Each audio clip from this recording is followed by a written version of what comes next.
Oi pessoal, tenho aqui uma reflexão para compartilhar com você. Espero que você receba com carinho e que Deus possa falar com você como tem falado comigo através desses textos. Tem um texto que está lá em Mateus capítulo 22, versículo 29, que diz assim: Errais não conhecendo as Escrituras e nem o poder de Deus. É Jesus falando a uma classe de religiosos. E o que me chama a atenção é que, primeiramente, esses homens eles eram, entre o povo de Deus, entre o povo judeu, conhecidos por serem detentores da verdade, ou detentores, né, da palavra. E Jesus diz que eles erravam, não conhecendo as Escrituras e nem o poder de Deus. Por mais que eles tivessem algum nível de conhecimento intelectual, o conhecimento deles não era um conhecimento que atingia o coração, não era um conhecimento que levava eles a conhecer o poder de Deus. Nós precisamos correr desse tipo de conhecimento, que é o conhecimento produzido pela religião. O indivíduo vai a um templo, o indivíduo participa de um estudo bíblico, o indivíduo ele ouve uma pregação, o indivíduo ouve vídeos de pregação, o indivíduo tem uma Bíblia, mas ele não tem transformação. Ele não conhece o poder de Deus, ele não conhece as Escrituras. Ele interpreta as Escrituras ao seu bel prazer. Eram esses os religiosos do tempo de Jesus.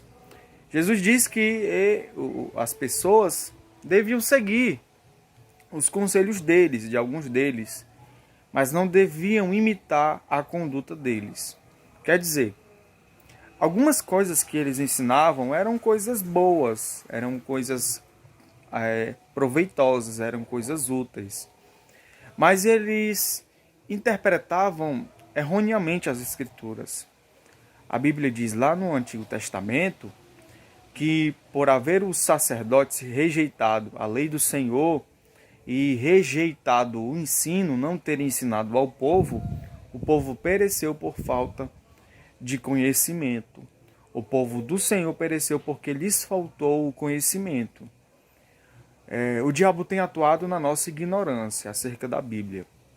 Ignorância acerca da Bíblia não é apenas não conhecê-la, mas interpretá-la errado, como faziam os religiosos do tempo de Jesus.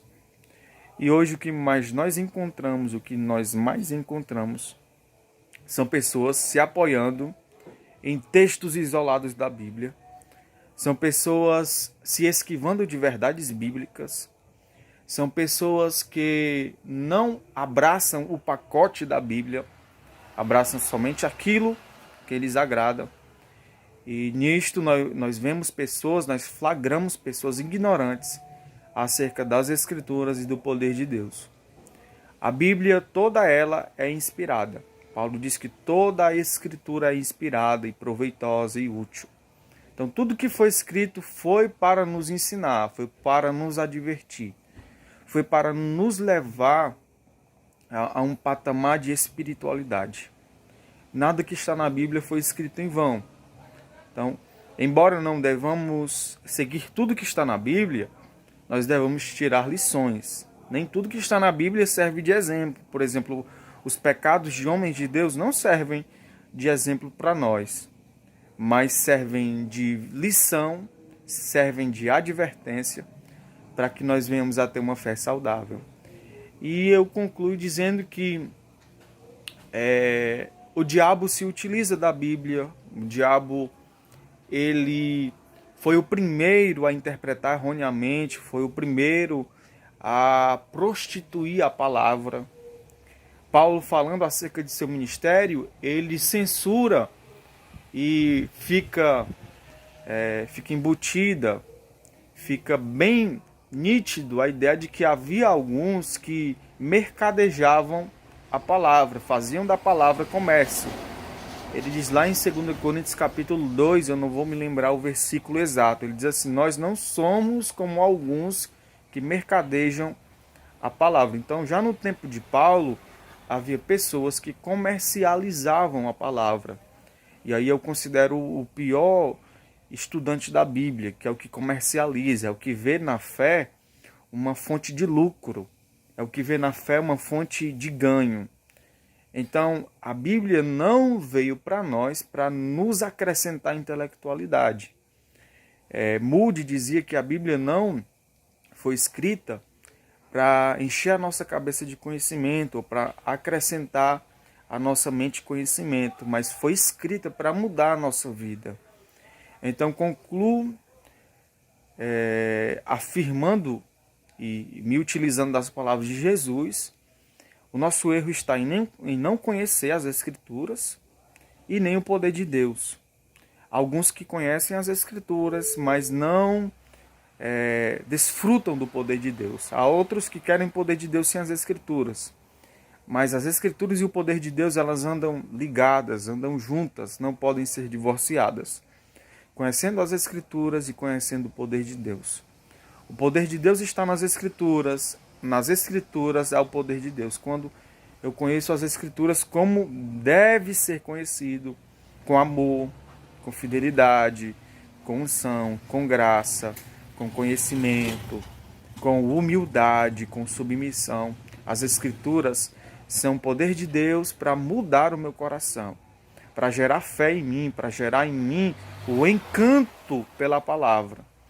O salmista diz: bem-aventurado é o varão que não anda no conselho dos ímpios, nem se detém no caminho dos pecadores, nem se assenta na roda dos escarnecedores. Antes disso, tem o seu prazer na lei do Senhor, e na sua lei medita de dia e de noite. Não existe a ideia de você não caminhar no caminho dos ímpios, ou não ouvir o caminho dos pecadores, ou não ouvir o conselho dos ímpios, se você antes disso não tiver o prazer na lei do Senhor. Então é preciso ter prazer na lei do Senhor. É meditar nela de dia e de noite. É confiar que tudo que está escrito ali é o bom conselho do Senhor. Ali há a intenção de Deus em nos abençoar. Porque nós somos bem-aventurados quando lemos a profecia. João diz que bem-aventurado é aquele que lê esta profecia, falando do Apocalipse. Bem-aventurado é aquele que lê e ouve as palavras desta profecia. Então, quando você lê a Bíblia, você é abençoado, você é marcado, você é transformado. Porque nas Escrituras está o poder de Deus. Ler a Bíblia é ser conduzido à oração. Ler a Bíblia é ser inspirado a louvar a Deus, é ser inspirado a escrever canções a Deus.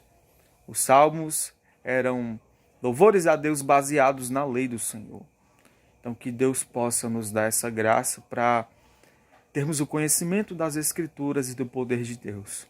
Sem isso, a nossa religião será uma religião de palavras vazias, será uma religião opressora, será uma religião que não produz vida, que não produz mudança, que não produz transformação. Uma religião opaca, uma religião crua, uma religião oca, uma religião formalista. E Deus não quer isso de nós. Ele veio com a verdade, mas veio com o amor. Ele veio com a justiça, mas veio também com a misericórdia. Aonde havia morte, havia trevas, resplandeceu-lhes a luz da palavra, a luz do evangelho, a luz que ilumina todo homem. Jesus Cristo, a luz do mundo. Quando você conhece as Escrituras, você está conhecendo o Filho de Deus, você está conhecendo o Espírito do Deus vivo, que é o Espírito da profecia. Então, que Deus te abençoe. Não se engane com palavras persuasivas. Vá para a Bíblia, em sua forma mais simples, fala ao profundo do teu coração. O autor aos Hebreus diz que ela é viva e eficaz. Ela não é um livro morto, é um livro vivo e também é eficaz. Eficaz para nos fazer vencer o pecado, eficaz para nos fazer andar em justiça, em retidão. E se eu tivesse mais tempo para falar da Bíblia, eu passaria com certeza aqui a noite toda falando dela. Eu falaria de Davi, do Salmo 119, eu falaria de Paulo pregando em Atenas, eu falaria de Paulo pregando a palavra aos gentios, eu falaria de Pedro pregando no Pentecostes. Teria muita coisa para falar, teria muito assunto para poder relembrar, e seria maravilhoso. Então, Aqui é só um incentivo da minha parte a você desfrutar da Bíblia, a crer na Bíblia. Quem anda pela Bíblia não anda em condenação. Quem anda pela Bíblia encontrou luz, encontrou uma lâmpada para os pés e uma luz para os caminhos. Lâmpada para os meus pés e a tua palavra, e luz para os meus caminhos. Que Deus te abençoe. Fique na paz. Fique em Cristo. Seja guardado pela palavra do Senhor. Deus te abençoe.